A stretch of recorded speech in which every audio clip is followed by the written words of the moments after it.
Good morning. Ngasigi video haibata yengminarasi ma'am. Ngasi irai numit ko. Irai gi color di ma'am na sukhangbiramanni ko sky blue gumba kaigumba use tawbiba yai ko. Ado ahambada card ki message yengminarase.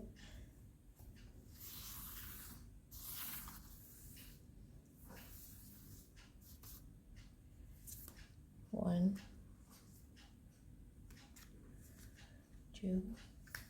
three ko. Ahum katang lang so enuti gi lokto ko dumaina card se ahum katang mo na lokto ko. 1, 2, 3 ko. Sida gi khanbirase ma ahambagi.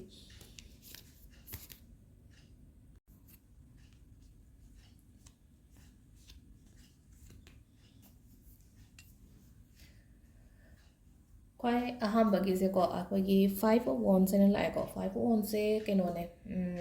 conflict kumba leiba khopa dumaina leiba hai tare duna ignore to biyo yari ngai hai tare ko haiti mina keno matar ko matamda manabi da ba hai tare ko haiti kitang environment se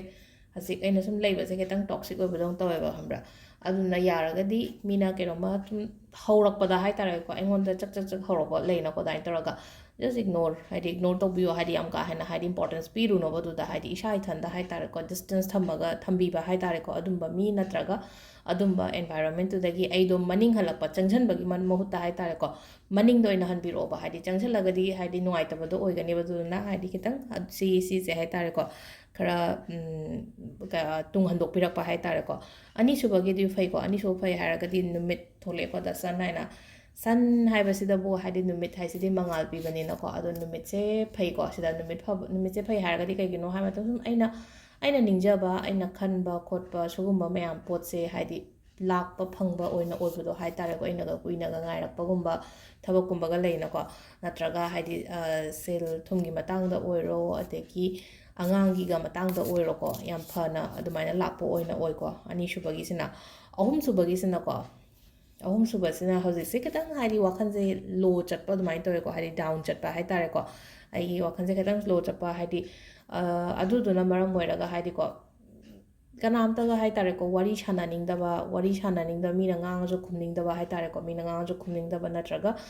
akoina hai tare ko isha ithanda haidi mapanga kem thokningda yumdaga dum chungjalaga leibado adumaina oina oi ko haidi isha ithanda akoina isolate tawraga thamba haida koi covid matamdaga isolation kai numit 15 ni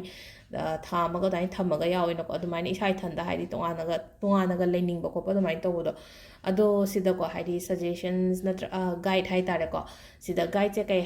haibano hai kan sida ko leiba yade ko tongana sida thokpiraga haidi mi pullo ithanda leigano ithanda leiragadi wakhan je nuai taba ko taba dum henomo gi hena sum khanjalakani baduna kitang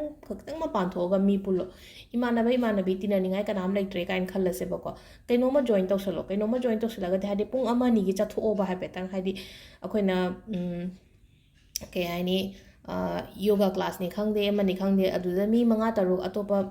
kharadi punganina aduma leire adai aduma myam loi to khara se basum leshabi ne kai ne khana khala se leshabi chane kan khala se like tamba su loire ko le te kem tawde sum yumda sum lei ko le kan khala se atar gadi leina ko haidi courses kum macha ga tawsaloga course macha ga leidi haidi ke ba khot bagi adum bagi haidi kitang mapan thokna bagi kaino ni ko ina haise ko haidi suggestions ai tare ko sidana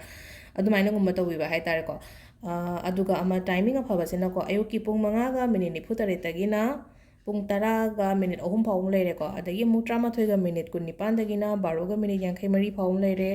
3 ga minute 93 dagina 5 ga minute 8 phawum leire adagi 9 ga minute 18 dagina 8 ga minute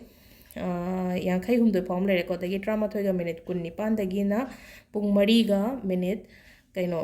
33 phawwa sina ahingini ko 13 ga minute 19 daina 3 ga minute 33 phawbo sina ahingi oidoini ko adu sida leire ko ngasi gi akoi gi card ki message se thank you